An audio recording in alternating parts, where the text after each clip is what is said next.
I could order it to go outside. Ah, but the entrance is sealed up, too, right? One thing he learned while consuming the labyrinth was that any rule set by Ramirez in this space could never be defied. One such rule stipulated that you must always maintain a connection with the real world. Another said that every dimensional floor needed to have an entrance and an exit. To sum up these rules, the different dimensions at play in the labyrinth always needed to be connected. This could be explained by picturing a space elevator connecting a satellite to planet Earth. However, unlike a satellite, which was pulled by the Earth's gravity, the position of man-made objects in this other world was not fixed. It was possible to build more, but it had to be connected elsewhere, otherwise it would be left behind by the planet's rotation and fly off somewhere. In much the same way, Ramirez's labyrinth was connected to other worlds and dimensions, so there needed to be connection points put in place. The entrance that Viga's party had broken through had long since been sealed shut. Now it looked like a new entrance had been opened up, but it was both fortified and ran through the Great Hall of Veldora, the final line of defense. If so, it'll be a gamble. I'm glad I could share as much power as I did. At the very worst, one of us will survive, right? Viga was reasonably certain that the Draco beasts could survive. Since he could only summon 4 Draco beasts, each of the current ones had an EP count of just under 5 million. Their outer skin was God-class in strength, making them a force that could trample over any opponent. Still, he had just learned that strength was about more than just statistics, so he couldn't rest on his laurels, so he used all the wisdom he had on hand, searching for a path to survival. It was clear to him by now that forces within the labyrinth were conspiring to defeat Viga himself. He would have to work faster.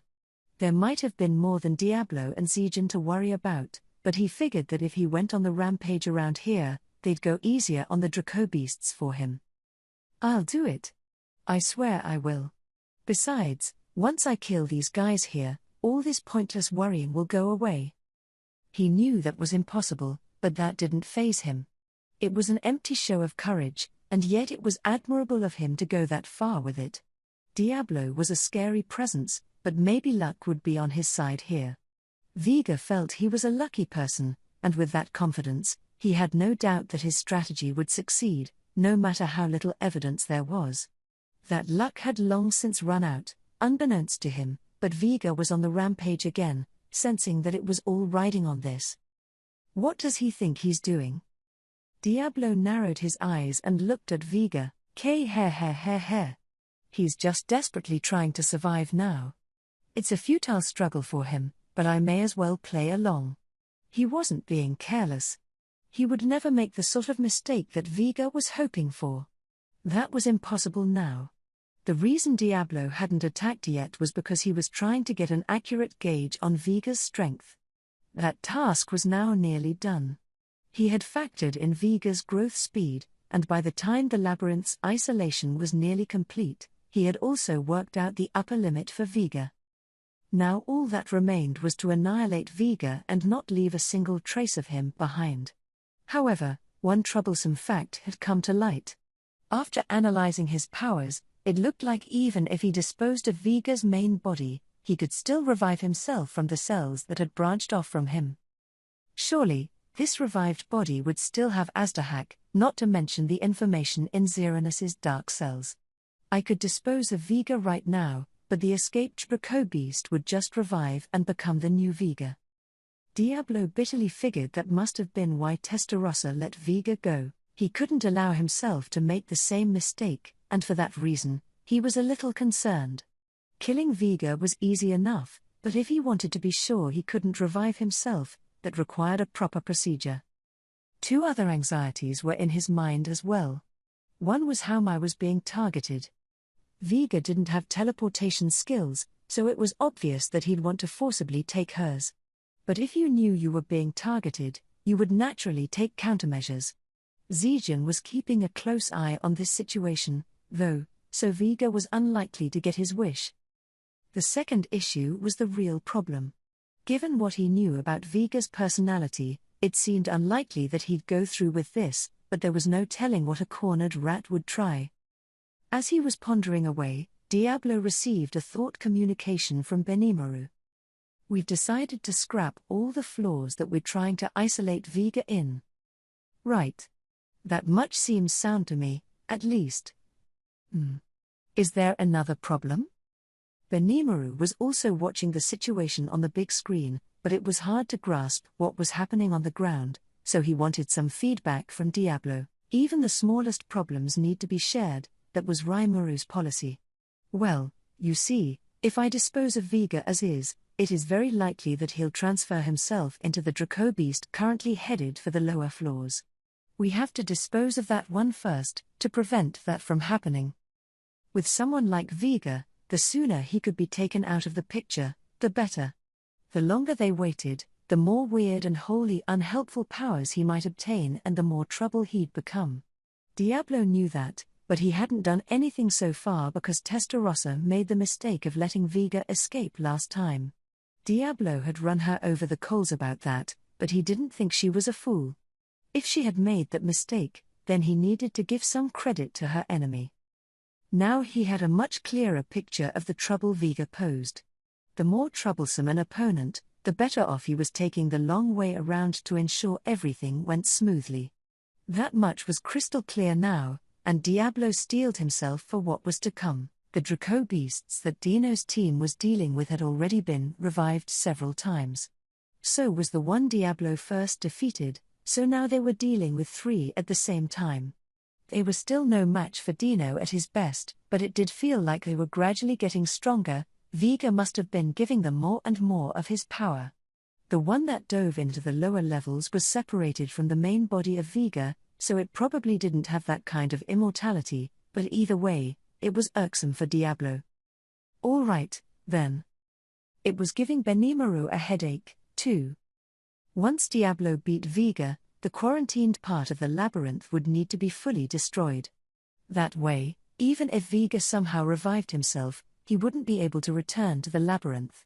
However, once the isolation was complete, they wouldn't be able to monitor what was going on in the affected floors any longer.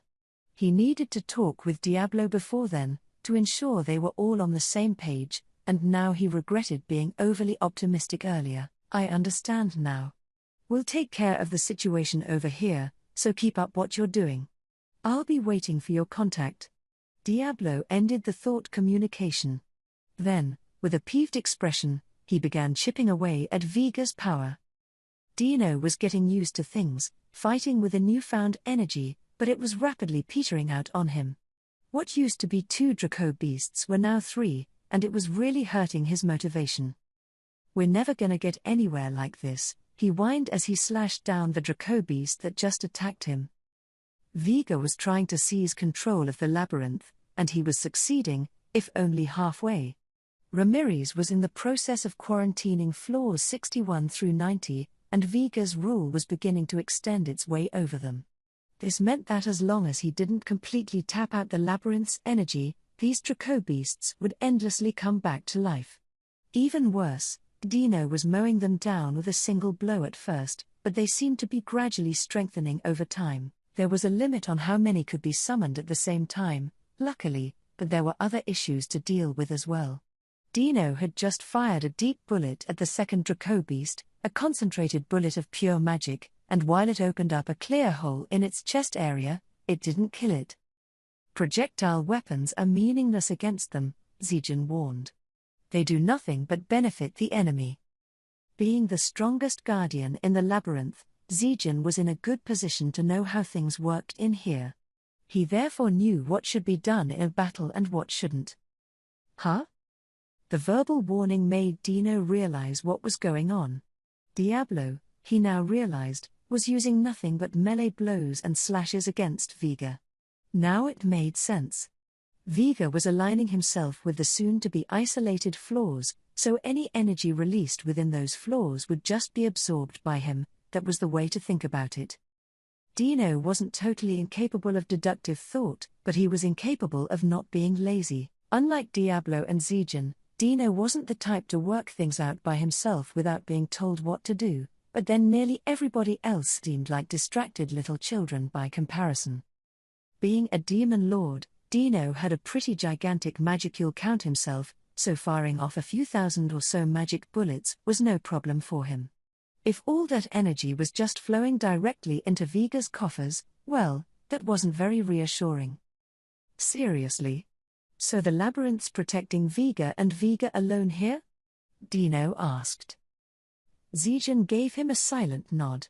And if those were the facts, unless they defeated Viga's main body, this battle was never going to end for Dino and the rest. It was enough to make him feel really depressed in a hurry.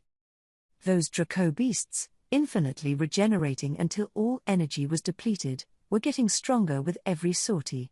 You didn't need to be Dino to feel a little despondent about this. The only saving grace was the total lack of seasoned fighting skill those beasts had. If these were separate bodies of Viga himself, like what Veilgrind had, there'd be nothing they could do. And yet, as useless as all this seemed, there was no recourse but to keep going. Dino, as reluctant as he was, resolved to continue engaging the Draco beasts with nothing but his twin blades. Hey! Ramirez. Your labyrinth's gotta have some kind of weak point, doesn't it? Tell me what it is, or else I'm gonna be killing these guys the rest of my life. The secret thought communication revealed that Dino was at least being somewhat proactive. But there wasn't going to be an easy way out of this. What are you, crazy? My labyrinth doesn't have any weak points at all. Humph. Will you quit acting all high and mighty? Viga just stole that thing from you? Ah. No, he didn't. He's just making a bad impersonation of my powers. I'm shutting him away from down here. That didn't satisfy Dino much. Quit being stupid. We're having to work so damn hard over here because of that. His twin swords sparkled in the air as he exchanged these words with Ramirez. A Draco beast fell and faded into dust. For all his grumbling, Dino was incredibly sharp. Even Ramirez was impressed. Good job there, Dino. Keep that up and maintain the status quo for us. Huh? Because Diablo and Benimaru are talking right now. There's another one of them headed this way, and if we don't defeat it, Viga might take it over, we think. This wasn't nearly enough explanation, but Dino understood the situation well enough. Aha. So that's why Diablo's been doing all that prep work this whole time. As he fended off Viga, Diablo had been carefully building up his magic. It was already at a density he could use to defeat Viga, but he still wasn't making any moves along those lines, and Dino wasn't sure why. But if Viga had an escape route ready to go after getting killed over here, Diablo's approach made sense. Unfortunately, it meant Dino was on Draco Beast killing duty until Ramirez and the others were all set to go. The holy and demonic swords in Dino's possession shone, enveloped in energy that glowed white and black respectively, as he skillfully wielded them against his enemies. There was no end in sight yet, so he switched himself over to energy-saving mode. Sounds like we'll have to keep this up for a while longer, he said, his back still turned to his friends. Sorry, guys, but can you pitch in, too? Pico and Gasha, with their divine spirit armor on, had already activated apotheosis on themselves. One look at them, and it was clear how motivated they were. Great. It's finally my turn to shine. Dino can't do anything without us, can he? Guess we'll give him a hand. They had been planning to join in from the start, but they still didn't miss a chance to whine about it a bit before they did. The three of them now fought together, clad in matching gear and providing support to one another. The Draco beasts might not have had any sentience, but their instinct-driven attacks were still clearly dangerous. They now outclassed Dino's party in terms of existence points, at least before apotheosis, and fighting them while trying to conserve energy as much as possible was tiring in and of itself, not physically but mentally. Rote labor like this made all of them more prone to making mistakes, which was why Dino asked for help instead of acting like he didn't need it. That was the right thing to do, because as a trio, they were the perfect fighting party. Gasha kept the enemy pinned down as Dino slashed away, and Pico moved around quickly, providing support while not getting in the way. The three Draco beasts came at them one after the other, but they were easily repelled each time. They might have been stronger than before, but against this three-pronged offense, it seemed they were no match at all. Between Dino's sword skills, Gaasha's shield handling, and Pico's situational awareness, they had an excellent setup for long-term battle without exhausting themselves. Apotheosis, in truth, put a major burden upon them. It wouldn't harm them at all in the short term, but over an extended period of time, the repercussions were downright frightening. In fact, it could peter out on them without warning in the middle of battle, which would be lethal. They naturally had to address this, and with the setup they were currently using, they could keep this up for hours at a time. But just when he believed there was nothing to worry about, Dino received a sudden thought communication from Ramirez. Oh, right, one more thing. Once that area of the labyrinth's completely quarantined, we won't be able to see what's going on down where you are. Okay. And? This didn't seem too worrisome to Dino. But what Ramirez says had next floored him. So that means my own skill won't reach down to you any longer. Ramirez thought she was stating the obvious, but it came as a total surprise to Dino. After all, that meant... Huh? Wait, so your resurrection bracelets won't work anymore? Well, yeah, what did you think? What did I think? Dino wanted to bury his head in his hands. Whoa, so how are we gonna get out of here once this floor's fully isolated? Ramirez had explained to them earlier that they were going to dispose of these floors once they were fully isolated. If they were still in there at the time, they'd be doomed to wander this rift in the space-time continuum with Vega forever. The concept alarmed Dino. Oh, that? Well, then Nimaru's gonna come down there for you once the time comes. As she explained, Benimaru's control dimension skill would make the necessary spatial connections to ensure everyone could escape. It all sounded very untested, though. Are you sure it'll work? Like, he can really pull that off okay? It's not a matter of can or not. He will, all right. 'Cause there's no other way out of there. Oh. Dino gave up. Clearly, further dialogue wasn't going to help him any. If Ramirez said they had to do it, well, they had to do it. All that remained was to somehow make this plan work. After this chat with Ramirez, Dino explained matters to everyone else. They were all still fighting the whole time, so there wasn't much time to talk. So all we gotta do for now is keep going with this, okay? Yeah, well, at least we can see the end of the tunnel, I guess so. I got a feeling that provoking Vega any further is gonna be bad news for us. Besides, we're probably safe leaving him to Diablo. What mattered the most was the timing of the whole thing, and no one had any objections to that. If they did, well, it's not like they had any better ideas, so following the plan was the only real option.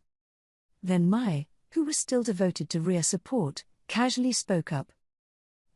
What about me? She thought that with her teleportation skills, escape would be pretty easy for her, but since the other three were such a complete perfect team, Mai didn't think to bring it up until now. It was a surprising proposal for Dino. He was the sort of person who loved to laze out even at times when he couldn't afford to, so he wanted Mai to rest when she could as well. So he pointed out Zijin to her. Mai, you stay on standby over there. I'm sure Zijin will protect you if needed, so you can back us up from there, okay? Yeah. It'd be too dangerous to stand in front. You can leave this to us, Mai. So Mai stood next to Apito, who had been offering her support to Zijin, and decided to place her faith in Dino's party. Benimaru had just wrapped up his situational briefing in the control center. You're kidding me. He really is a heap of trouble, huh? The quarantine strategy was the best thing after all, wasn't it? Oh, absolutely. I was hoping we could reuse that part of the labyrinth later, but I think we'd get all paranoid that he might still be alive in it somewhere. Call it the ick factor, or to give a real-world example, it was like not wanting to use a toothbrush again after dropping it in the toilet, no matter how much you wash it. A lot of the control center agreed with the idea. Thraney was one of them, she and Ramirez eagerly nodding at each other. She'd probably go with anything Ramirez told her, of course, so maybe she was thinking something different on the inside, but that wasn't important right now. Beretta brought some juice over to Ramirez. She readily gulped it down.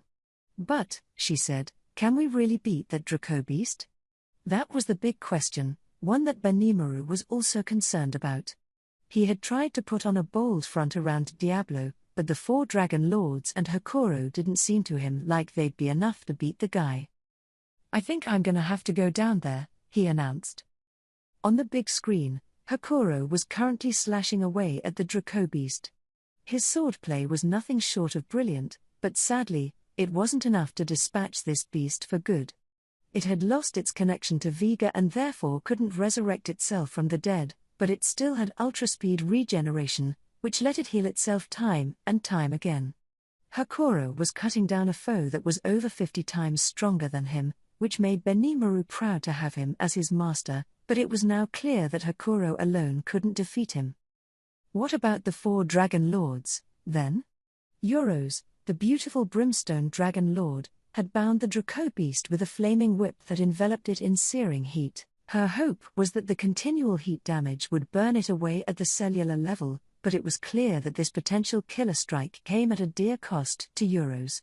Her revealing dress didn't hide her reddish-brown skin, and she had unhealed wounds all over her body. A thin, handsome man was leaning against the door. This was Zephyrus, the Frostgeek Dragon Lord, and despite his gentle, graceful looks, he was glaring at the Draco beast with a piercing gaze. He, too, had taken a lot of damage while trying to assist Euros. In even worse shape was the Skythunder Dragon Lord, Notos. This small, young girl had tried using her super strength to keep the Draco beast down, but the difference in power was just too great.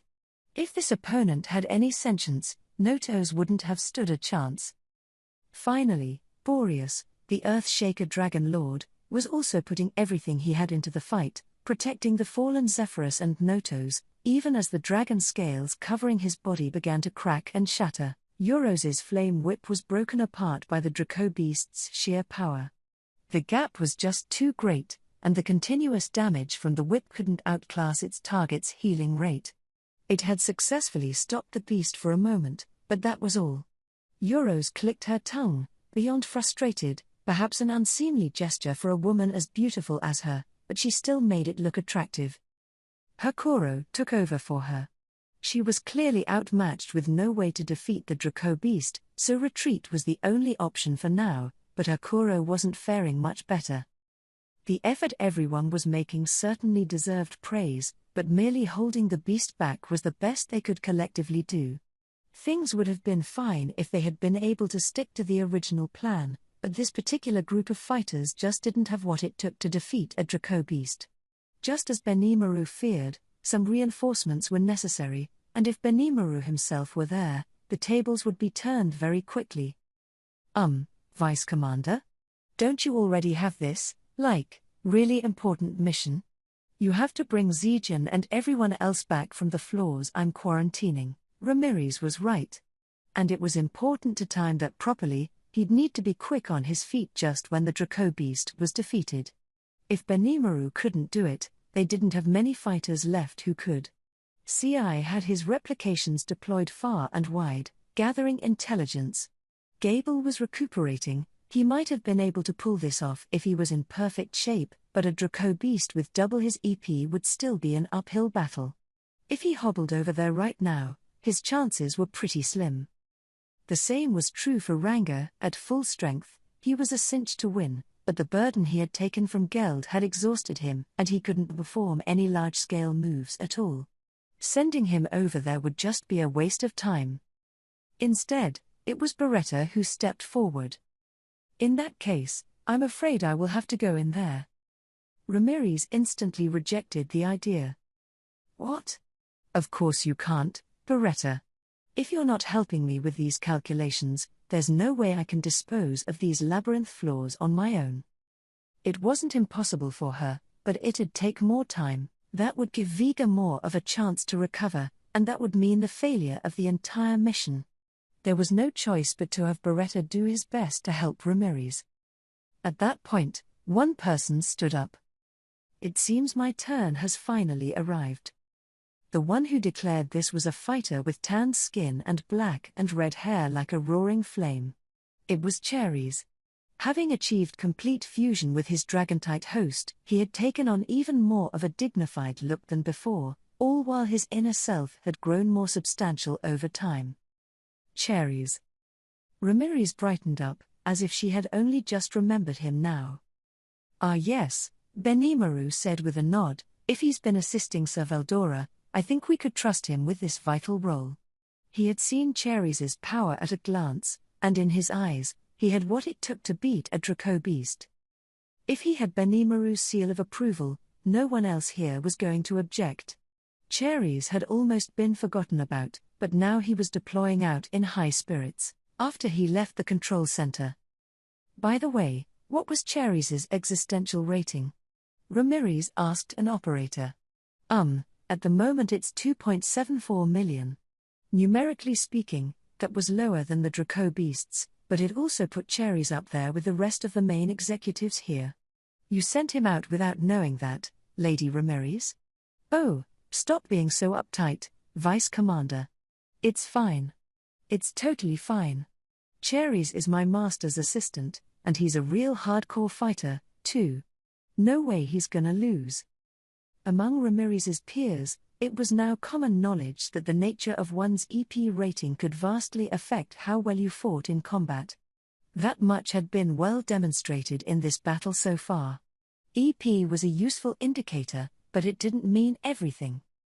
Cherries' abilities were primarily being used for peaceful purposes, but all his powers could quickly be diverted to combat. In a crisis like this one, he would immediately go into combat mode without a hitch. This all-in-one versatility was Cherries' strongest point. Use him right and you were made in the shade. This was why everyone assumed Cherries would win, and that prediction wasn't off the mark, either. At long last, Benimaru smiled a little as he applied the final touches to their plan. Upon opening the door to the battlefield, Cherries saw Hakoro fighting and holding his ground. Crestwater slash. He used his hidden blade to catch the Draco beast's fist, deflecting it. That fist was god class in power, but it still didn't break Hakoro's sword, the sign of a highly skilled swordsman at work. That wasn't all, though. Kurobe had retempered it, turning it into the very best of the legend class. This was Sumegumo, or Shark Cloud, a hidden blade that Hakoro had adopted as his most beloved of weapons. It was unbendable, unyielding, unrelenting, and unbreakable. Flexible yet strong at its core, it had been finished exactly as Hakoro ordered. Sturdiness, not power, was the watchword behind Sumegumo's design, and Hakoro felt safe carrying it in front of him. He was also protecting it with his own aura, taking special care to prevent it from breaking, so the blade never chipped at all as it cut through his foe's god-class outer shell. Cherries thought it was a wonderful performance. Unfortunately, it wasn't enough to defeat the Draco beast. Zephyrus, Notos, and Boreas, all near the door, gave way for Cherries. His and Euros's eyes met along the way. She blushed a bit and nodded at him. Euros admired Cherries, and even in a situation like this, his presence gladdened her. Cherries lightly brushed off the gesture, however. His ability to do that had been honed to its maximum by Veldora. Striding forward, sheer dignity in every step, he stood before Hakoro. "Allow me to take your place." Cherries, is it? Well, it looks like my shift is over, then. I think you're satisfied enough with your performance today, aren't you? A performance heroic enough that I'm sure your unborn children will be told all about it. Ho ho ho. You're more of a flatterer than you look. I was trained by Sir Veldora at it. Those words contained Cherries' innermost feelings. Anyone who's ever had a boss that made unreasonable demands could probably sympathize with him. Beretta, who wasn't there, found a lot to agree with. He and Cherries were drinking buddies, and they weren't shy about trading opinions with each other. Regardless, Hakoro stepped back without further protest. He was told they would just be trying to buy time, but now things had apparently changed. You don't need any help, I presume? No, I think I should be fine on my own. That wasn't meant as an insult to Hakoro. just genuine consideration, ensuring he'd be kept out of harm's way. Cherries' battle style, after all, involved conjuring up super high temperatures to burn everything down to nothing. If Hakuro was still around, he wouldn't be able to fully demonstrate his true ability, hence why he wanted him safely away with the Dragon Lords. Ho ho ho. Very well, then. I wish you good luck. Thank you. I promise I will win. The conversation was over, and Hakuro retreated to the door with Euros and the others. So Cherries faced up to the Draco Beast. If it was strictly a matter of strength, the Draco Beast was guaranteed to win, but in terms of fighting ability. I'm told that I don't have much time. I was hoping to see how much of a challenge you'd be, but instead I'll have to end this more quickly. He wasted no time making this unilateral declaration. The Draco Beast, who couldn't understand him, immediately recognized Cherries as its enemy and attacked. And then, Cherries just kicked it up into the air. Hey? The Draco Beast let out a cry of surprised agony at the unexpected impact and its fallout. Cherries, ignoring it, kept up the attack. Veldora-style death stance, burning bullet. He released his fists at a speed impossible to keep up with. They heated the air, turning into bullets as they generated plasma and landed in rapid succession on the Draco Beast. ? It let out a silent scream, but Cherries didn't care. While the beast was still airborne, he drew a magic circle on the ground. Another moment, and it was activated by. Let's finish you with a skill near and dear to my heart. Dragonic Flare. The technique was completed just when the falling Draco Beast entered the dome around the circle. It was an evolution of Flare Circle, the finisher that Ifrit used against Rimuru before getting defeated, and its power was now something else entirely. After multiple cycles of improvement and evolution, it was finally refined enough to use on the battlefield. Its range had been considerably narrowed, so it only worked within a 10-foot diameter, but that proportionally increased the heat energy stored inside it. This was the ultimate finisher among heat-based attacks, surpassing even Benimaru's Hellflare. After all, it didn't end once activated. Cherries himself had turned into flame, and he could adjust his internal temperature as he pleased. After considering what he lacked after the fight with Rimuru, he had learned how to concentrate all that heat on the enemy that he now engulfed. There was no escape within that dome, and the heat of Cherries would not flicker out until it had burned away everything. Rah! The Draco Beast was thus burned into extinction, a soul-piercing scream serving as its last words. No comeback from this was ever going to be possible. It was a total victory for Cherries. Brilliant work. Hakuro had nothing but praise for this convincing win. No. I think this is exactly why I wasn't tapped until now. Winning this needed to be a given all along. Cherries was smiling, but his inner thoughts were elsewhere. There's not a single doubt that Sir Veldora forgot about me, is there? I mean, I'm sure he's glad that Sir Rimuru asked so much of him, but I wish he could have taken me with him. He was still bearing a grudge against Veldora for leaving him. But the Dragon Lords, unaware of this, were moved by his gallant figure. Wow! Just what I was hoping to see, said Cherries. So lovely. Euros had already publicly declared herself Cherries' biggest fan, and now she was heaping praise upon him, her cheeks flushed with emotion. She might look like a fierce, beautiful ball of rage, but now she was gesticulating like a maiden in love. Hair. We have a while to go, don't we? Well, no denying that for now, we'll just have to work on gaining more experience. Yeah, we can't afford to fall behind at all. Maybe we'll never reach a position like our boss Sir Zijin, but we're still the Dragon Lords that protect the areas before the bottom floor. We need to step it up. Boreas, Notos, and Zephyrus all spoke their minds. The frustrations they felt today needed to function as a springboard, filling them with more determination than ever before. And in time, their subsequent efforts would make the labyrinth's difficulty level skyrocket even further than before, but that was still far in the future. Cherries' victory excited the entire control room. There, you see? I told you it'd work out. Ramirez, acting like this was her own accomplishment, was being coddled by most people in the room, who were saying, "You're right," and other such compliments to her. Beretta was too busy with his calculations to butt in, or really, this was the same as always, so he didn't bother trying to. If anyone was going to snap her back into reality, it was the vice commander, Benimaru, but he had already left for the quarantine floors, leaving the room entirely in Ramirez's command. Gable and Ranga didn't even have the right to speak up against her. But the tension hadn't fully disappeared. Static began to appear on parts of the big screen, the isolated floors were starting to go offline for them. The battle was reaching its climax. All that remained was to defeat Vega and do away with the quarantined section of the labyrinth for good, that and pray that everyone came back safely. Ramirez and her team might look like they were having a great time, but that was just them masking their anxieties. She was eagerly awaiting word from Benimaru, trusting in the success of their mission. Diablo, seeing Benimaru stepping onto their floor, realized that the time was drawing near. So far, everything was going well, but he couldn't afford to let his guard down. After being this cornered, if Vega was going to make a move, it would happen right now. He glanced over and saw Zijin nodding like he understood. It was like they were reading each other's minds.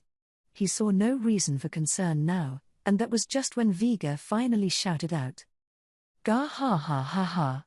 Yes, this could work, couldn't it?" The tentacles that had been crawling along the ground, pretending to be aimed at Diablo, began to writhe in place. They all stretched out at once, approaching Mai at super speed. Huh? She turned around, sensing them. The numerous tentacles filling her field of vision astonished her. She had focused so much on backing Dino's party up that she hadn't been paying as much attention to Vega himself. Never did she dream that she'd be targeted. But the tentacles never reached Mai. "Don't waste your time." Zijin's words hit Mai only after she could see the remains of these tendrils scattered before her, in the void. Zijin's insect space shimmered a pure blue color, clear and transparent, but as beautiful and ephemeral as it looked, it was actually much more powerful than Apito's, incomparably so. It functioned as both an attack and a defense, even capable of striking through disconnected reaches of space at Zijin's will. This was what blocked Vega's tentacles. They couldn't even touch Mai before being chopped up and scattered by the twisted maze of space-time slices that defended her. Was that targeting me? She only realized it after it was all over. Vega, now cornered, had just had his last ray of hope taken away. He never really had one to begin with, but the sight was more than enough to make Vega wail in despair. It can't be. But shouting about it wouldn't change anything. It now looked like everything would end safely after all. What? This is ridiculous. Impossible. Am I really going to die here? No. I refuse to accept it. Never.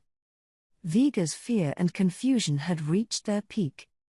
He had come up with a brilliant plan: consume Mai, take her powers, and then escape, but it had been completely thwarted, as if they had read him the whole time.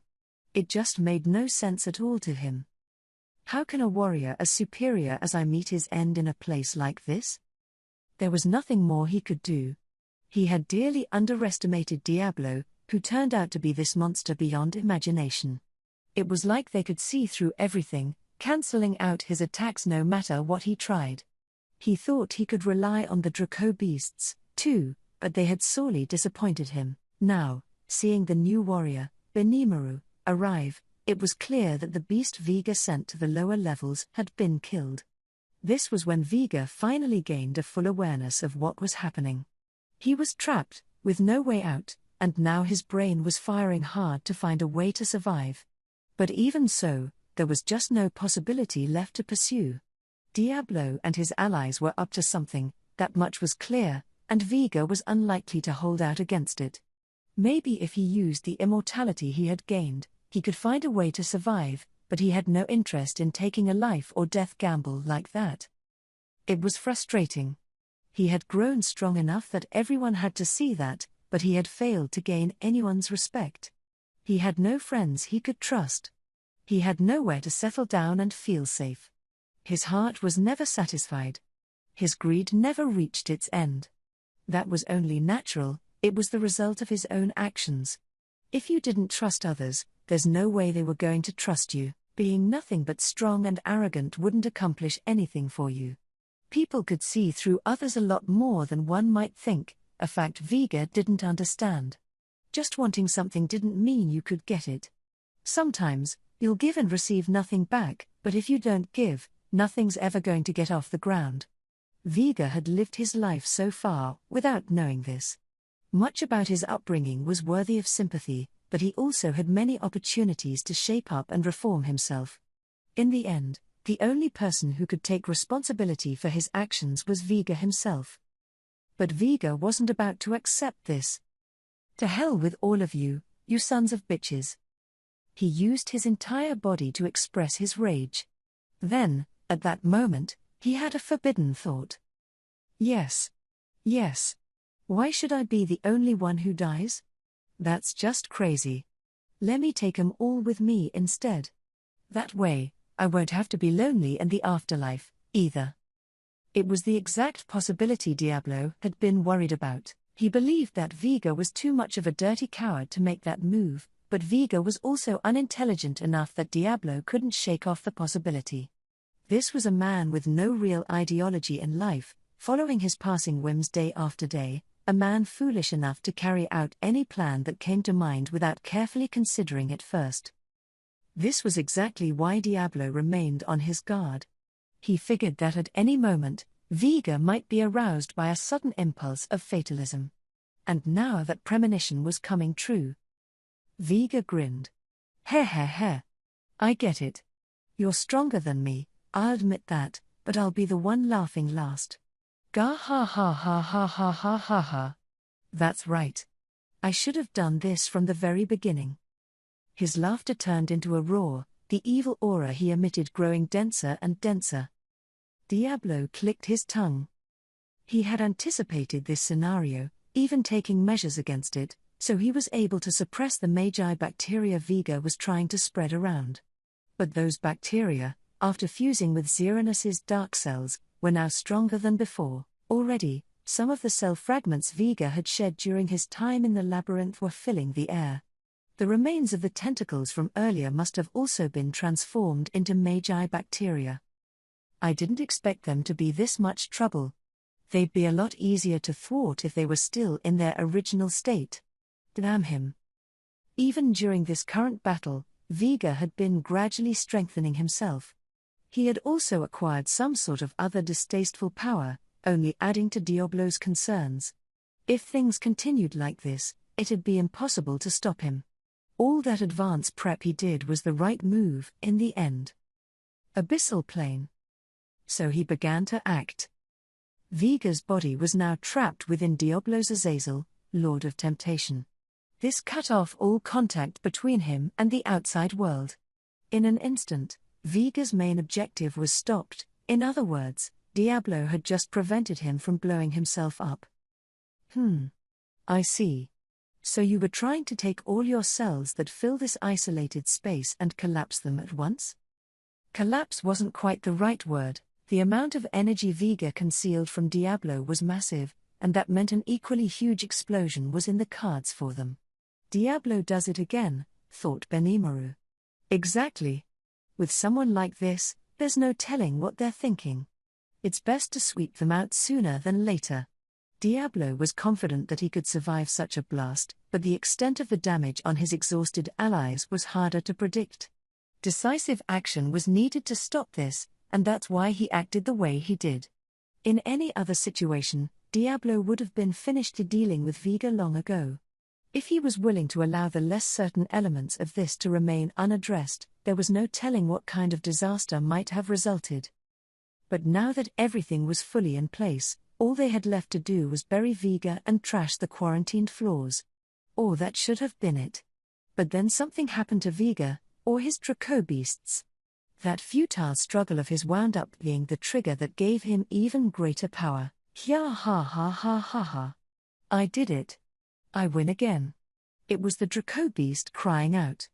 There were 3 of them earlier, but now only one was alive and well. That one now belonged to Vega, and it exuded a presence unlike anything seen before. His ultimate skill, Aztahak, Lord of Dark Dragons, also had the power of parallel existence, and now he had used that power to settle down within the Draco Beast's body. Diablo, Zijin, and Benimaru immediately realized the danger. Dino and his allies were just one step behind them. But nobody could make a move. Diablo was too occupied sealing off Vega's original body. Benimaru had control dimensions activated, attempting to connect this floor to their evacuation point. Dino looked delighted with himself, seeing a chance to lie back and take a rest really soon. Pico and Gasha were the same. Apito looked just as relieved, supporting the battle-weary Zijin, who hesitated to attack. This was because Vega was now on top of Mai. She had been protected by Zijin, but for some reason, she had jumped right in front of Vega. Zijin never saw it coming, making it too late to deal with. It looked like Vega's thought processes were in the Draco Beast now, but he hadn't fully mastered all this creature's powers. Even so, the fact that he made the leap from Diablo's abyssal plane to a parallel existence said a lot about his persistence. Diablo had taken great pains to seal him away, but if he consumed Mai and escaped right now, victory was his, and even if he couldn't do that, he could blow himself up, take everyone with him, and gain vengeance that way. Now he was spreading his malice far and wide, his mind controlled by ugly emotions that went far beyond mere resentment. If only we could have banished him with the quarantined floors, everyone thought. And then. I knew this would happen. You really are a stubborn little bastard, Mai resignedly muttered. Her voice was soft, but it still rang out amid the quiet. Huh? She gave Vega the Draco Beast a defiant look.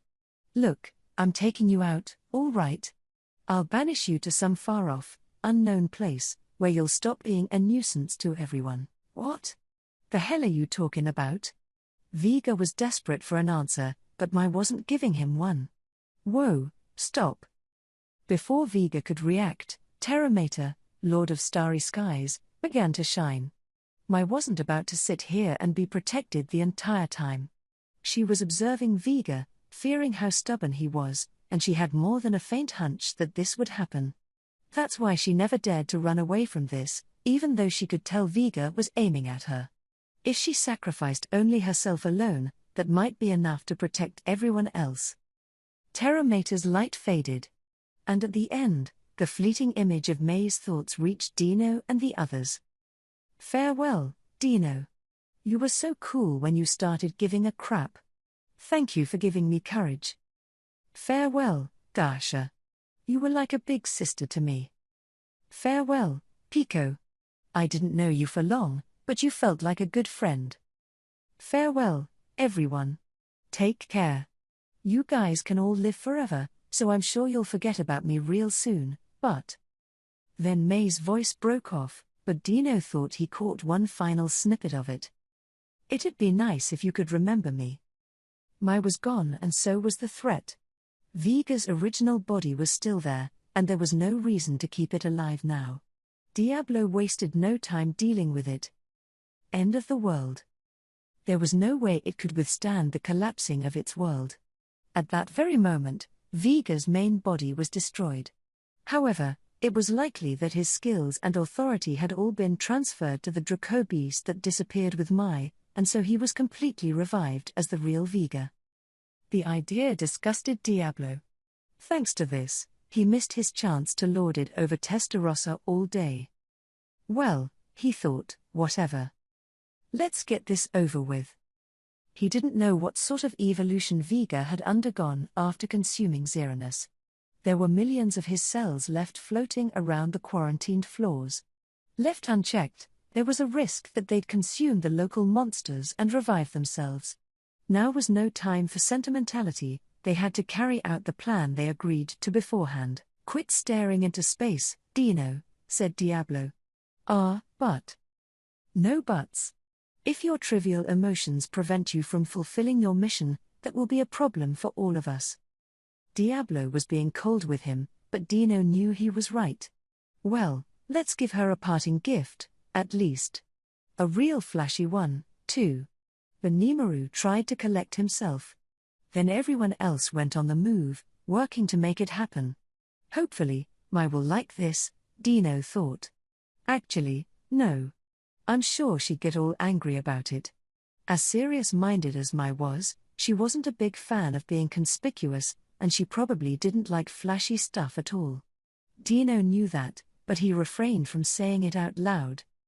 The evacuation zone Benimaru had connected them all to via control dimensions was located on the so-called outer rim of the labyrinth. It was called that despite being well within the labyrinth's borders for a reason. It was a literal gap in time and space.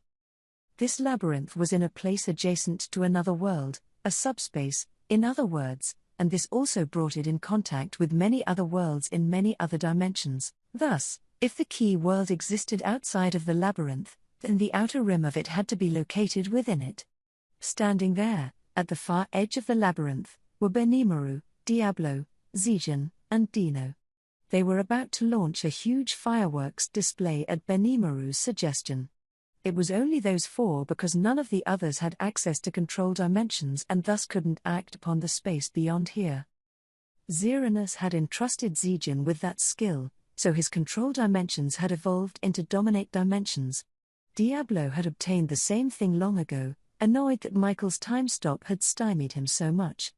Benimaru, too, had trained with Diablo long enough to take his dominate space skill and turn it into control dimensions in a very short time, but he had only just mastered it, so it was little surprise that none of the others had. Dominate space was the best that even Pico and Gasha could do, so it was difficult for them to maintain their existences within subspaces like this. That's how dangerous this area ahead was. Benimaru and the other three were determined to take on this difficult challenge, but before that, they didn't forget to restore normal functionality to the labyrinth. Great job, all of you. I knew I could count on you. They could hear Ramirez's joyful voice.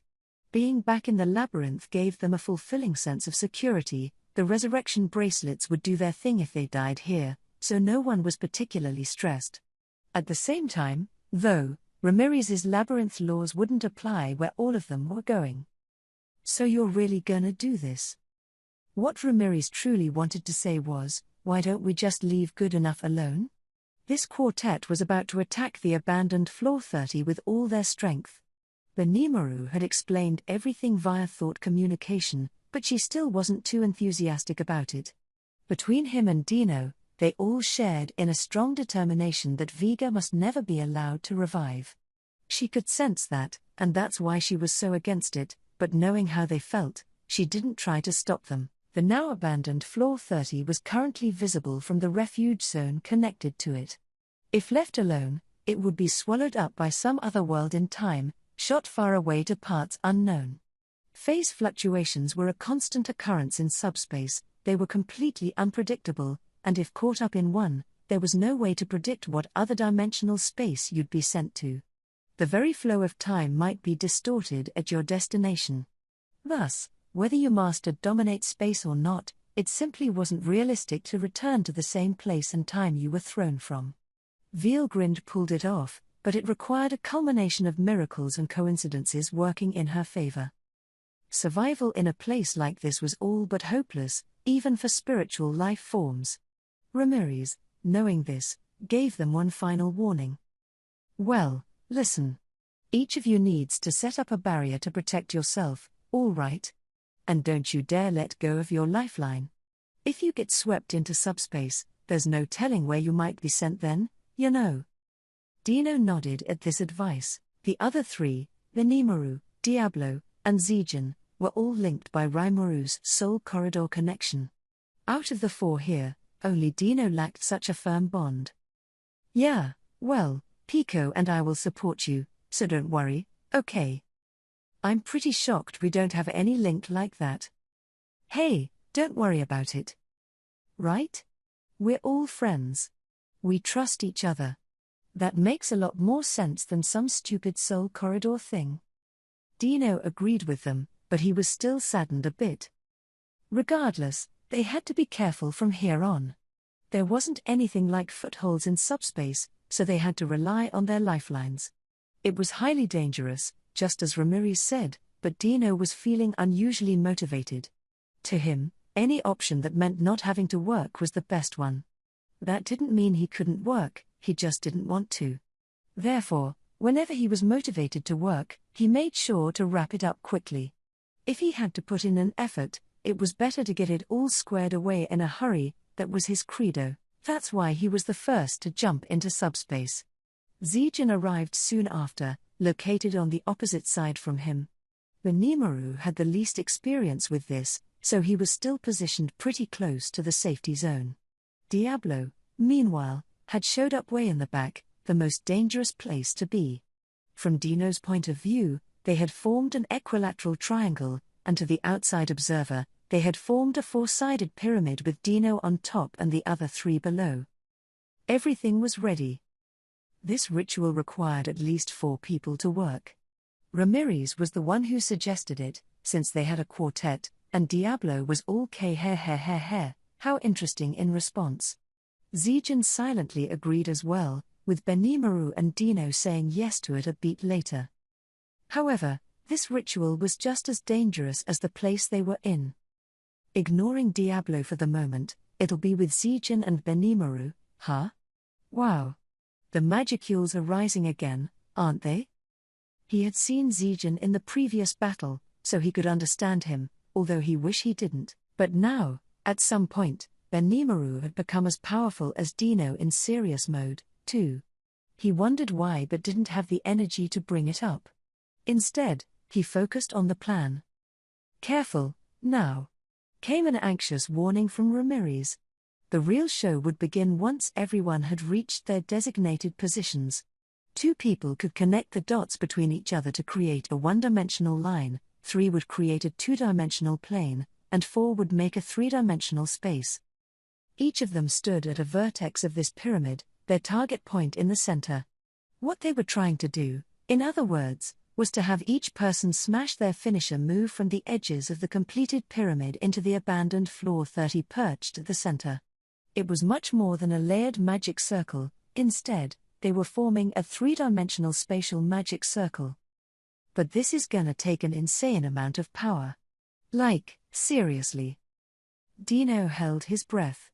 The more he thought about it, the more insane this felt. He had gotten carried away enough to play along with this, but now that he was more collected before the big moment, he was really starting to sweat the danger. The other 3 seemed a lot more enthusiastic. I haven't been able to go all out like this in a while. Indeed. I can use this opportunity to learn where my limits lie. Right? I know my body is a wreck at the moment, but I still feel like I can do this. First off, Diablo, please don't go all out, all right? Next, Zijin, you don't have any limits, okay? Finally, Benimaru, if you're that messed up, why did you suggest this in the first place? These people are all maniacs. Dino felt like screaming hard at them all. But it was too late for that. Saying anything would be pointless, at worst, it could ruin the whole atmosphere. He could be unexpectedly considerate that way. So, with Diablo and the rest of Tempest's leaders starting to seriously give him the creeps, the countdown began. You know what to do, right, Dino? Asked Diablo. You'll be the main driver of this. We'll time it based on you. Benimaru and Zijin had no objection. If it were only those 3 here, they could time it perfectly without any previous setup, but that'd be asking too much of Dino, the newcomer. They therefore decided Dino would launch the skill, and the 3 of them would follow his lead. Dino had no complaint about it. In fact, not having to coordinate such a difficult ritual strike with 3 other people came as a great relief to him. Got it. I'll be going full power on this. He honed his spirit, focusing his entire consciousness so he could unleash the best blow possible, and at that moment, his 6 pairs of black and white wings began to shine. An immense power began to concentrate around his twin swords of golden holiness and dark depravity. Fallen Crusade. The blades of white light and black shadow left after images in the air as they beautifully crossed each other at the center of the pyramid. Then, at that very moment, a garden of skills began to bloom with staggering intensity. Prominence acceleration. End of world requiem. Devastator storm. Prominence acceleration, released by Benimaru, required no introduction. It was, needless to say, his strongest technique. Diablo's End of World Requiem was the ultimate in illusory and elemental destruction magic, simulating the destruction of the world to cause catastrophic local damage. It was Diablo's own invention, the most powerful of his secret arts, a combination of skill, technique, and magic. Finally, Zijin's Devastator Storm was an even more vicious evolution of Dimension Storm, Zijin's ultimate finisher that had been powered up by everything Xeranus had entrusted him with. Each of them had broken out the greatest power they could possibly produce. All these astounding techniques, released without a moment's delay between them, reached the center of the pyramid at exactly the right moment, overlapping exactly with what Dino released first.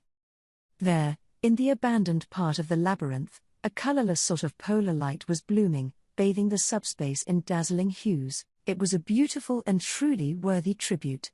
But the power inside was greater than anything seen since the beginning of the universe, creating a truly calamitous amount of destructive force. This disaster filled the insides of the pyramid, constructed so as to keep the power from escaping. Quartet skill, breakdown nostalgia.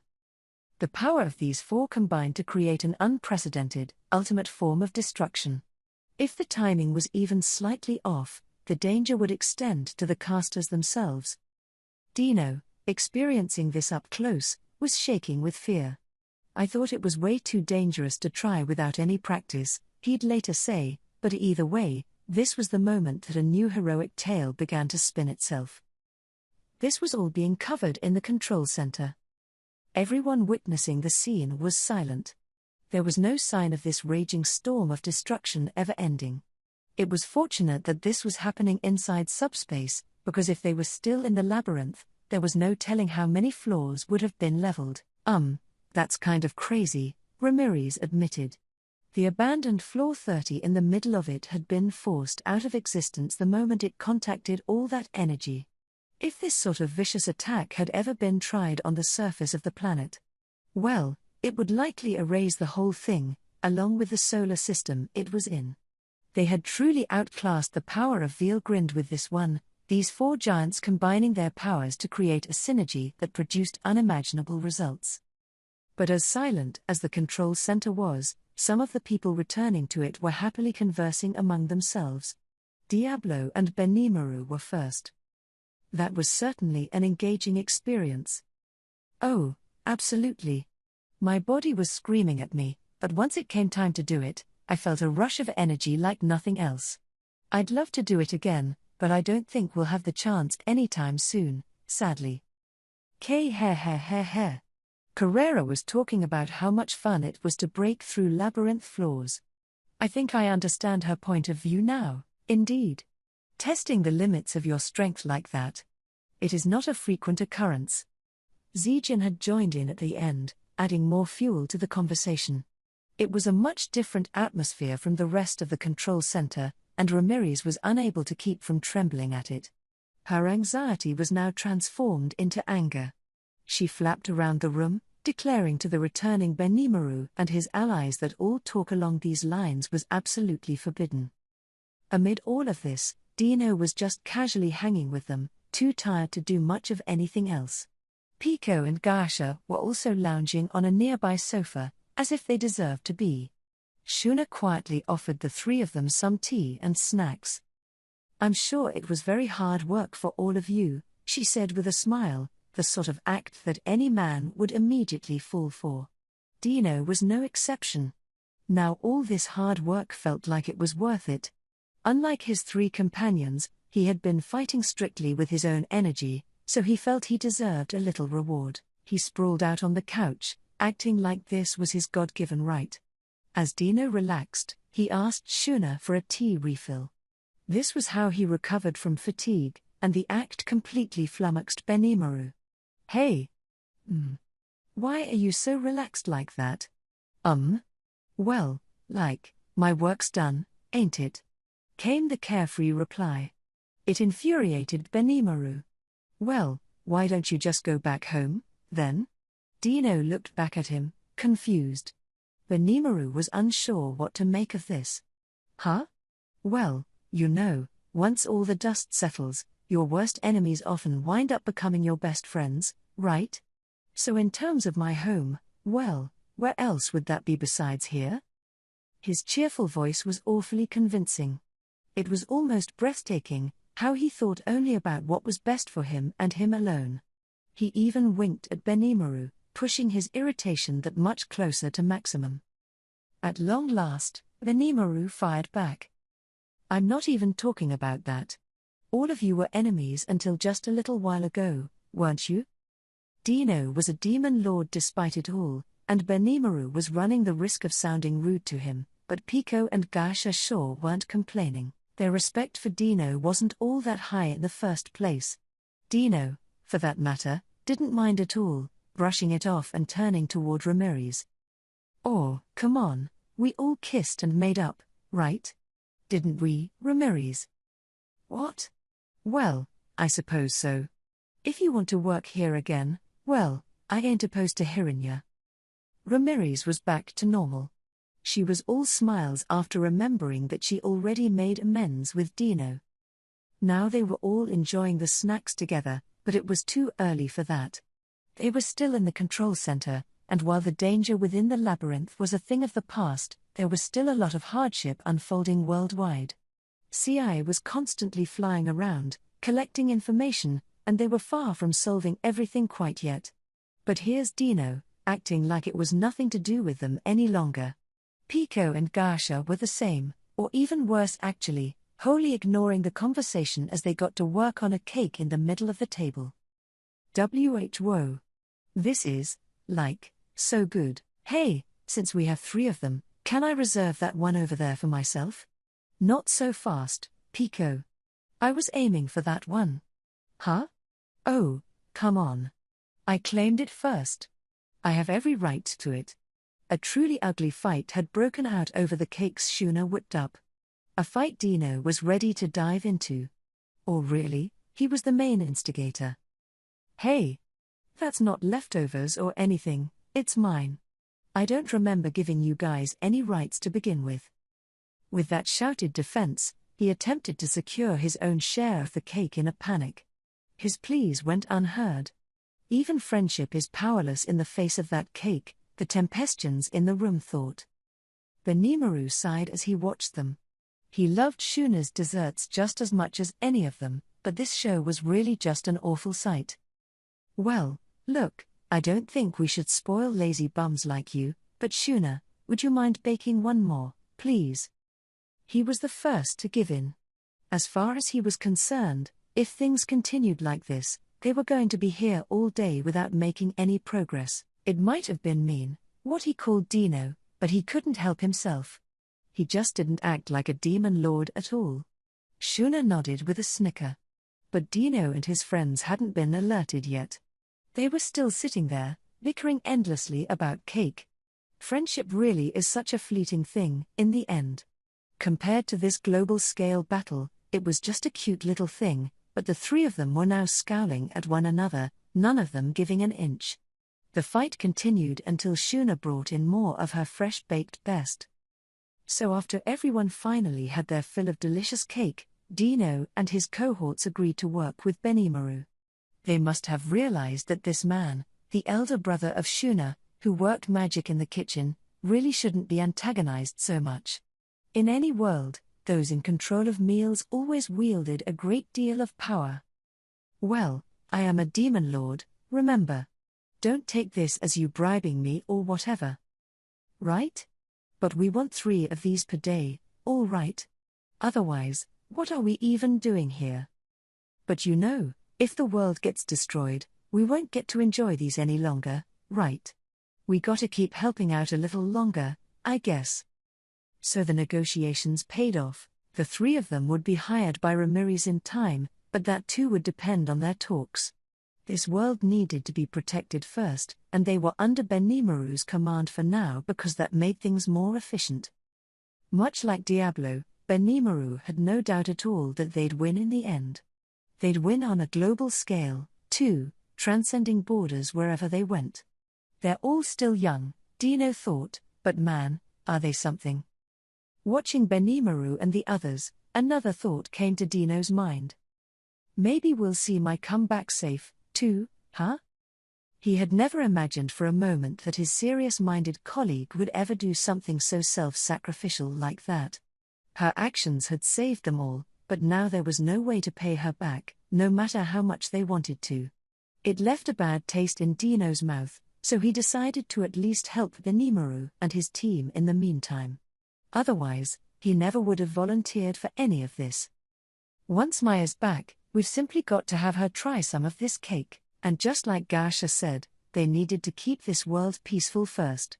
Dino really didn't want to work at all, but this time, he felt like his hands were tied.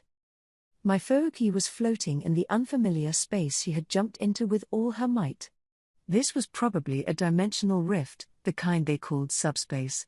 She had made a disordered jump out of Ramiriz's labyrinth, so she had no idea what her positional coordinates were.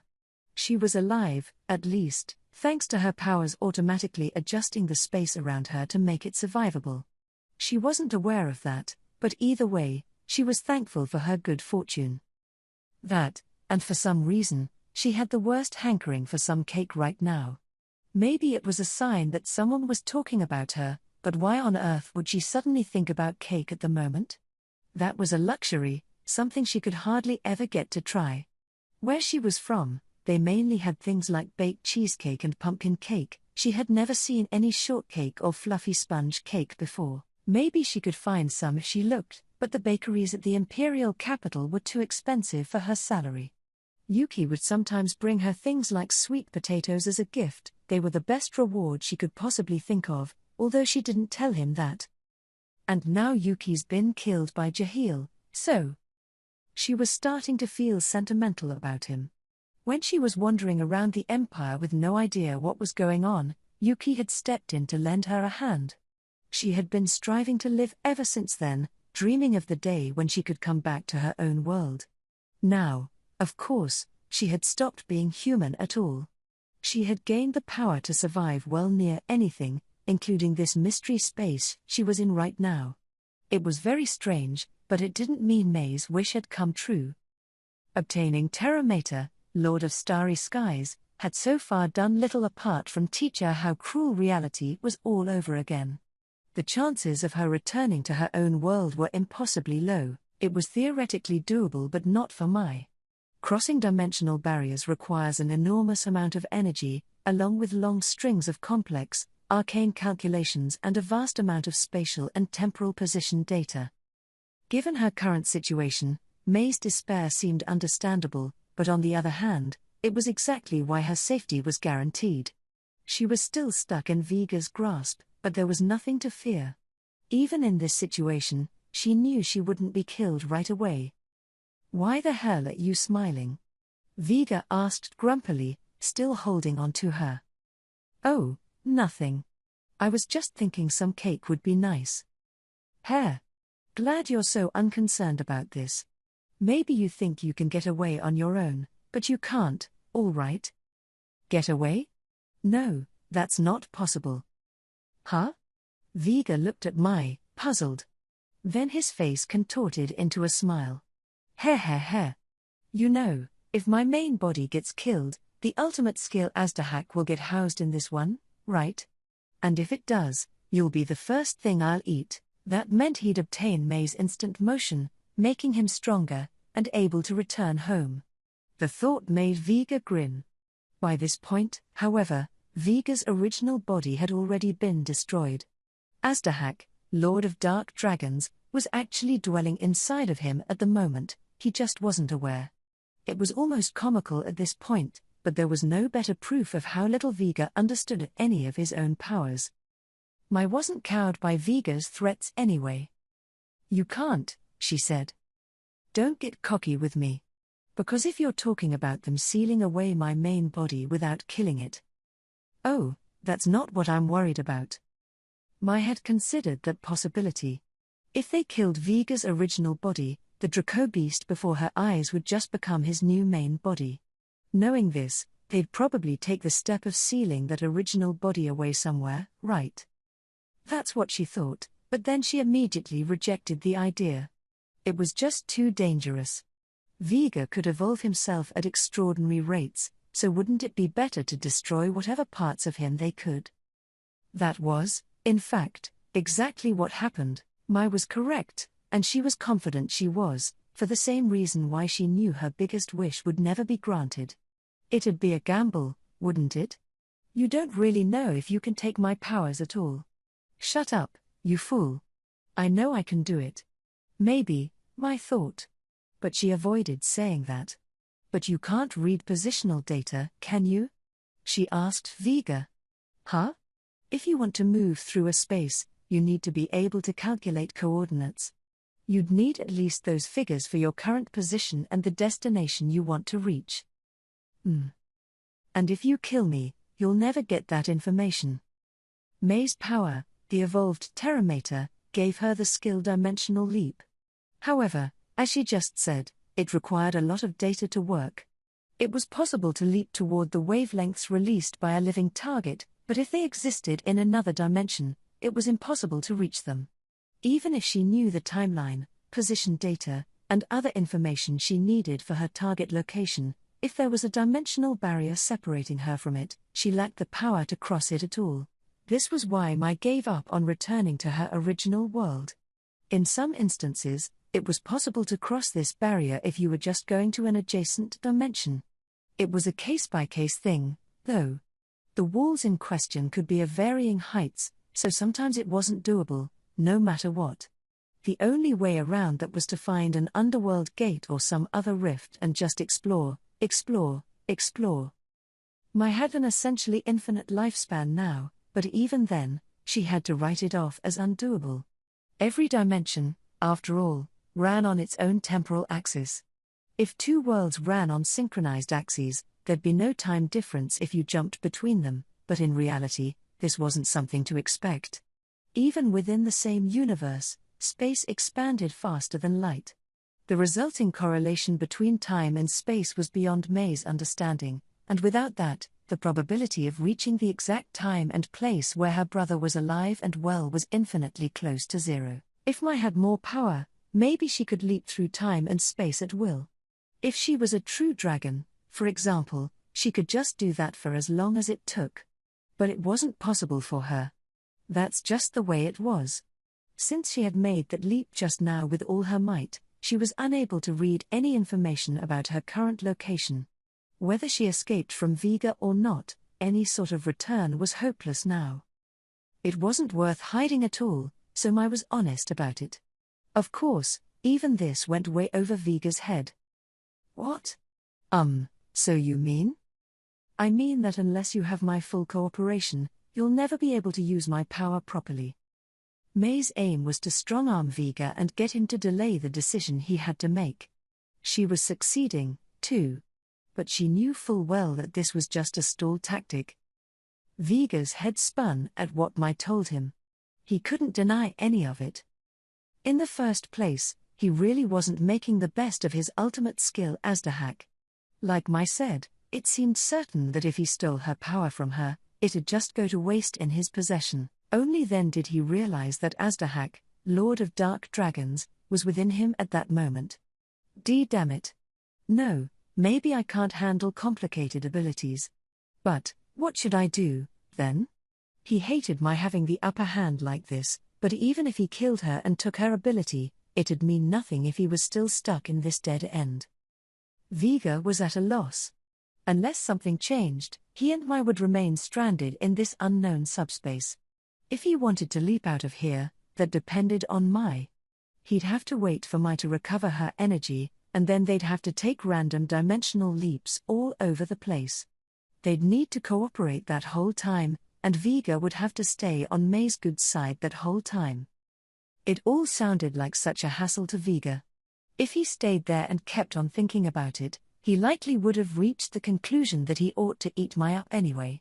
He was done for if she escaped him, and staying continually latched on to her would be far from easy.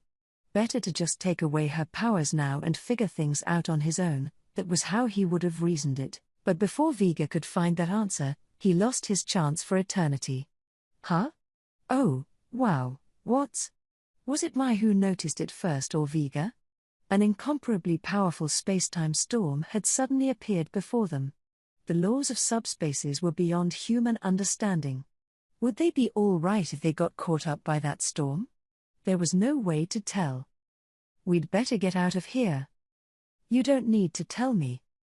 Vega couldn't finish his sentence. A new space-time storm had just spun up, centered right on Vega, and it was emitting an even more powerful force. Ah? Oruj? The torrent of energy was so indescribably powerful, there seemed to be no way to resist it. Vega's hands lost hold of Mai.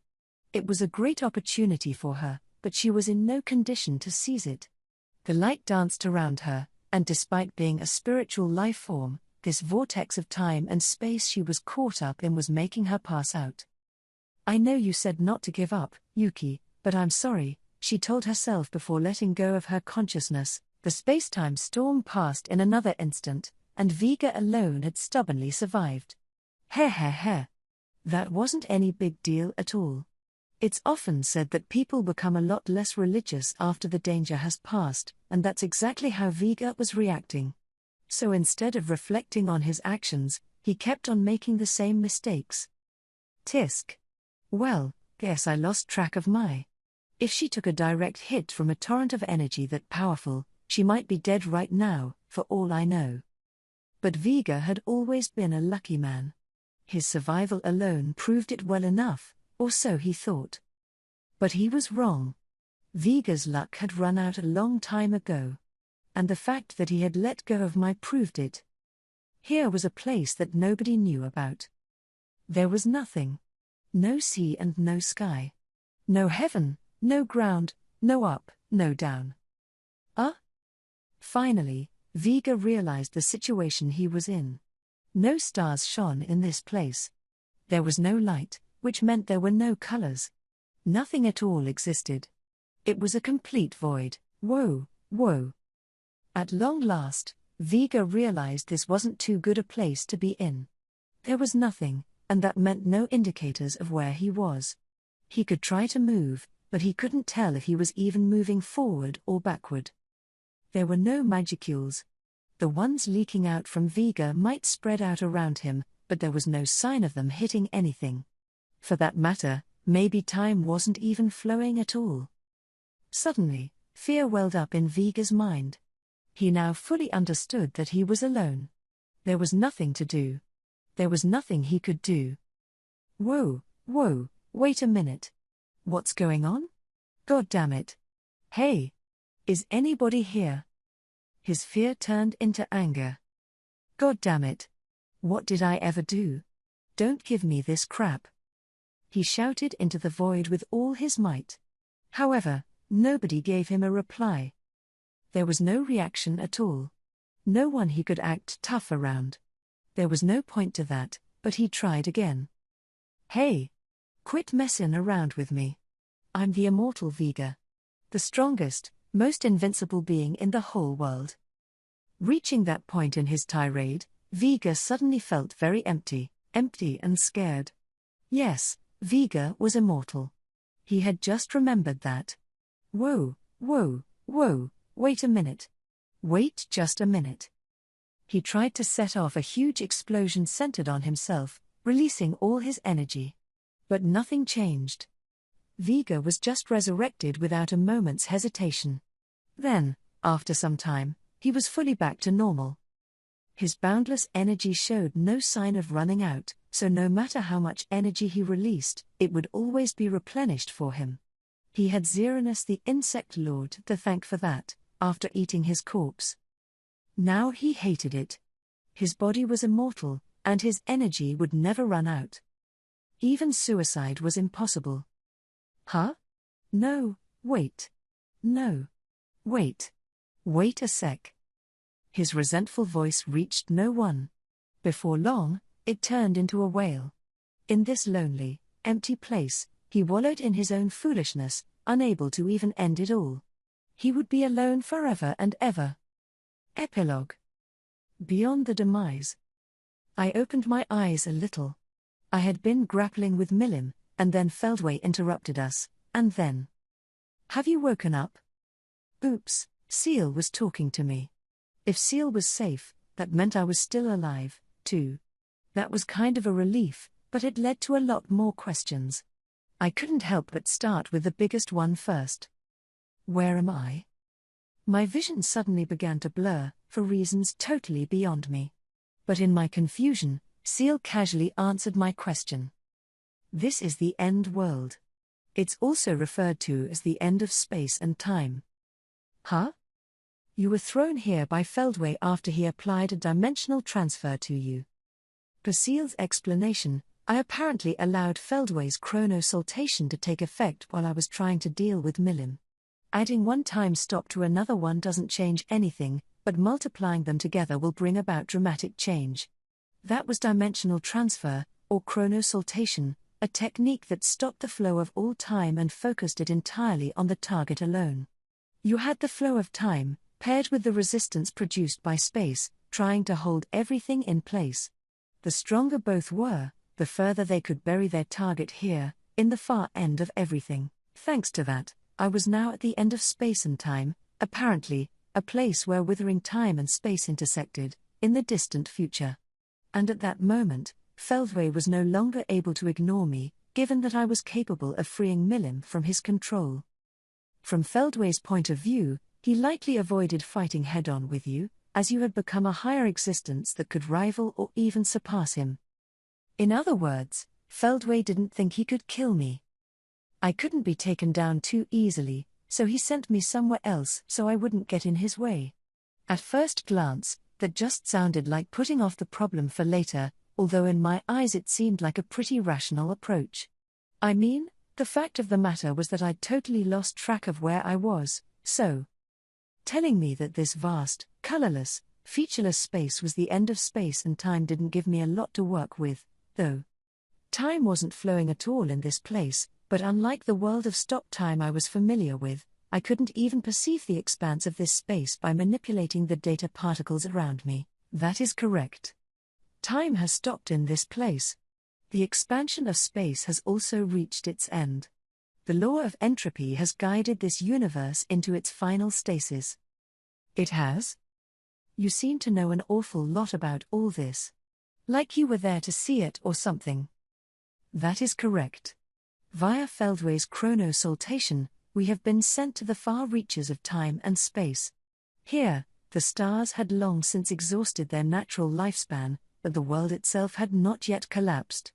It is presumed that Feldway's power was limited strictly to destroying the universe of the key world. Seal didn't know exactly what had happened in that timeline, however. By the time it had been thrown over here, everything had already ended. We didn't know what happened to Evalage or how things had worked out at all, but what's certain is that the world did not end. I'm not entirely sure if that's what Feldway wanted, but it didn't really matter anyway. After that, I wandered around in this space bereft of the twinkling of any star, and there I saw the end of the world. I didn't really get what Seal was talking about. Did it mean that it had been sent to the far edge of time, and then, a while after that, it reached the end of space and time? And who knows what it even meant by seeing the end of the world? How can you even survive something like that? If you're going to lie to my face, at least make it a better one, I thought. But then I remembered that Seal never lied. It might trick me sometimes, but that wasn't lying. I just misunderstood Seal, or was made to misunderstand it, I suppose. So is this really the end of the world, then? Yes, that is correct. Seal confirmed as much, sounding perfectly casual about it, like this was just a nuisance it ran into on the way to work. For me, it was far from that. As my brain caught up with all this, the seriousness of my situation became clearer. I assumed Evalage went on a rampage while I was gone, destroying the world the way Feldway wanted. But even if Seal was telling me that didn't destroy the world, I couldn't really call this much better, so, are we good or? I was well and truly beaten. I never thought he would play a trick like that. Oh, no way. So we did get beaten. Feldway had used that trick to send Veilgrind far, far away before, but I never thought he'd pull the same thing on me. I assumed that the same trick wouldn't work on Seal, but maybe that was being overconfident. Still, I can't believe Seal's actually admitting defeat here. No, I am not. Why don't we declare the match a draw due to injury? I mean, you said you were beaten. How is that not being defeated? No, that was just your imagination. That absolutely wasn't my, you know what? Never mind. In that case, what would you like to do next? What'll I do? A great deal of time has passed, so the energy derived from the void collapse has accumulated to a massive extent. Veldenava lost void collapse when he created the world, but since you have complex space, that was not a problem. Not a problem, how exactly? That sounded like a lot of problems to me. I guess my complex space was infinitely vast. It was filled to the point where I could rebuild the world thousands of times if I wanted to, but it still wasn't full. I was wondering what that had to do with any of this, but then Seal shocked me again. It is possible to recreate the memories of everyone involved with you, as well as the world's environment, and willfully create a world that is as close to our original time frame as is feasibly implementable. What will you do? Huh? Seal's question left me speechless. But that's what it was, huh? Everything was over in this place, there was nothing more to be done. Yes, this was the end. The world after everything else was done for. Now I finally understood that all the people I loved from the era I lived in, Benimaru and Shuna, Shion, my Tempest pals, Diablo and the demons, Guy and the demon lords, Milim and Ramirez, Hinata and her crew, and lots of other folks, were nowhere to be seen in the world I was currently in. That's basically the same as defeat. No, that is not true. You are alive, Master, and besides. Yes, I was alive. And I could just recreate everything and live in peace, pretending that nothing had happened at all. Seal said it was possible, so there's no doubting that much. But it wouldn't mean anything. Being the only one left alive in a world where I knew I failed to protect the people I loved, that wouldn't make me happy at all. If I didn't have my friends to share my joys and sorrows with, it was like losing all reason to live. Maybe they'd have as close to the same memories as possible. Maybe their DNA would all be completely identical, too. But if that was all created with my own two hands, it'd be impossible to claim they were the same thing. I could never be thick-skinned enough to be able to interact with them the same way as before. The idea of a world where you had this godlike perspective, where you could just start over if things didn't go your way, that was just kidding yourself. A world like a living hell, not at all what I wanted. Seal seemed to think we could just build the new world that I wanted, in the most rational way possible, but there was absolutely no way. I mean, on the surface, this was probably the right answer. It made sense on paper anyway, and maybe you'd think there was nothing wrong with it. But that couldn't satisfy me. Reality isn't a game, and there's no convenient reset button anywhere you can press.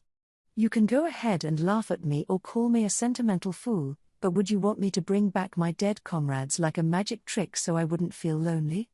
I'd sooner die, frankly.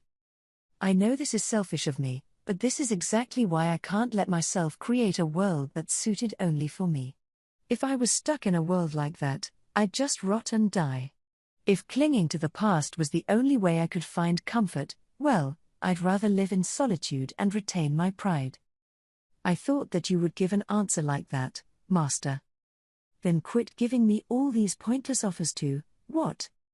I was about to shout out in anger, but Seal seemed incredibly happy instead. It was like being hit with a bucket of ice water on a hot day, this very familiar reaction of utter triumph. Come to think of it, Seal often acted like this whenever it was up to no good, and I was right on the money, because it was about to make its most ridiculous comment yet. I was going to mention this earlier, Master, but you have not lost. We can still go back in time and defeat Feldway. Seal said this in the most matter-of-fact tone. What? Go back to the past? We can just pop on back and defeat him? I didn't see how this was remotely possible. Maybe Chloe could leap through time and read memories from the future, but that skill only gave her the ability to return to her past self, and it certainly wasn't available if time itself was stopped. Here at the end of space and time where no time flowed, I was fairly sure that not even Chloe could return to the past. But as I thought this, Seal whispered to me, "I have developed a skill called time warp in case something like this happened." Time warp? Like, combining time distortion with space distortion to make it possible to move around as you please? That is basically correct, yes. That's kind of crazy, isn't it? It violated more than just the laws of physics. This was a power so versatile, I'd never seen anything like it before, not among any of the spatial movement powers I knew of. May's instant motion was pretty amazing, but this was even better. The ultimate enchantment world map granted to my Foki was recovered by me when Michael was absorbed. What? Like, don't you think you should have told me something that important if we're in this situation right now? I was pretty furious about this, but Seal was cold as ever. "I did explain it, Master, but you were too distracted by your conversation with Rain to listen to me." Oops. Things were starting to look a little bleak for me. This conversation with Rain, was this when we were making the deal for those paintings? I mean, sure, there were a few times when I negotiated with her about those after I absorbed Michael. I began to get the feeling that I was in the wrong here, but wait just a minute. Why would you try to explain something this important while I was up to stupid antics like that? You're just screwing with me, aren't you? No, I am definitely not. Absolutely not. I was speechless. A double denial like that made this a ton more suspicious, didn't it? I couldn't help thinking that Seal was testing me, in order to get back for what I did back then, but I also felt like pursuing this matter further would be suicide. What mattered the most now was how to get back from here. I decided to shift my attention to the future, a good way to turn away from the more inconvenient truths in my life. After collecting and researching May's powers, Seal was pretty confident that it had succeeded in developing this all-powerful time warp ability. It was a pretty amazing ability, apparently. May's world map served as a sort of prototype. The instant motion skill contained within it, although incomplete, was a huge mass of potential. The real essence of it, according to Seal, wasn't the ability to freely revisit places you'd been to before. It was more like crossing all of space and time to reach whatever place you desired. May just lacked the raw power to make the fullest use of it. In my case, though, I had the cheat level dominate dimensions, along with a new incalculably massive energy store, like Seal mentioned a moment ago. Apparently, this was the exact environment I needed to exploit time warp to the hilt. You already have the ability to dominate time and space, Master. With those two skills, transcending time itself is a simple matter. Seal sounded pretty proud. From the start, it must have seen exactly what I wanted. So I guess I really can go back after all? That will not be a problem. You have many people connected to you via a soul corridor, so we already know the space-time coordinates for the relevant point. Oh, we do? So it's easy, then? Easy might be a misnomer, but yes, you can go back. Well, that's a relief. And if you think about it, this sounded a lot less difficult than creating a whole new world. Having Seal around like this was a huge help. I figured it was time to zoom on back, but... One moment, please. Since we are already here, I think we should wait and observe the situation until the last minute, then take down the enemy in one fell swoop. I'm not wholly sure that's a smart idea, though. What if something gets screwed up and we take casualties as a result? I can't have that. I am aware of that possibility, yes. As usual, Seal was brimming with confidence. It had just been tricked by Feldway's plans, but it didn't seem shaken at all, which was pretty impressive. But then again, if that was the plan it proposed, did I really need to get hit by that dimensional transfer? Because it sounded like Seal had completed a full analysis of the chronosaltation through its, in other words, my direct experience with the skill. That wasn't on purpose, was it? I had every right to think that, and the more I listened to Seal, the more I couldn't help but suspect as much. Since you can return at any time you like, Master, why don't you take this opportunity to gain a full grasp of your powers? For example. Then Seal started bragging about its powers beyond my ability to tolerate it at all. I mean, okay, it did warn me to run away from Feldway back then. I knew Seal didn't want me to take that shot on purpose, but the results were certainly to its benefit in the end. I secretly wished I could have some of that insane luck rub off on me. So I listened to Seal's chattering for a while to come. It was just the two of us, but Seal was full of life. It was impossible for it to hide its joy as it spoke. It explained all my powers to me in detail, as if we had all the time in the world to do that. In fact, it was so joyous that I wondered if this was the exact kind of situation that delighted it the most. A very unusual sight, indeed, but it was probably natural. I had only just woken up, but Seal had been waiting for me to open my eyes for what must have felt like an eternity. All alone in that solitude. Talk about having a tough mind. I couldn't have endured it, that's for sure. Truly amazing. I know it's not something you can sum up in one word like that, but I don't really have the vocabulary for it at all, forgive me. Anyway, as I listened to Seal's story, I came to understand exactly what I could do now as we prepared for the future. I felt I was kind of in a desperate situation, but there was also plenty of time to work with, or really, time wasn't flowing at all, so it was actually zero time, not plenty of it. I was fine either way, though. The whole thing was pretty strange. In any case, I was now fully prepared. A lot of my powers couldn't be used unless time was activated, so I was gonna need to go in without a net for a lot of stuff. Even so, my anxiety was completely gone. I had a lot of debts to repay, and I hate losing, but I didn't think I was about to lose any longer. There was still Milim to free as well, she was being controlled, and I had a lot of unfinished work there. Better do this fast so I could whip Feldway's ass and get a move on. I then got to have my first experience trying time warp out, and it wasn't the greatest. I felt like I'd knocked something over as I traveled. There was an audible thump. Was that me acting like a beginner driver and getting in a fender bender or what? That was just your imagination. Oh, was it? Seal declared as such before I could say anything else. If it said so, then that must have been the case. Whatever that was got sent flying down the same distorted space-time path we passed through before, but it was probably just some trash floating around in subspace. As long as Seal wasn't bothered by it, we were probably good. It was our first time warp, after all, so there were bound to be little mess-ups. These things happen, I figured, so I didn't let it bother me. So without further ado, let's go. As you wish, my master. Seal answered the order.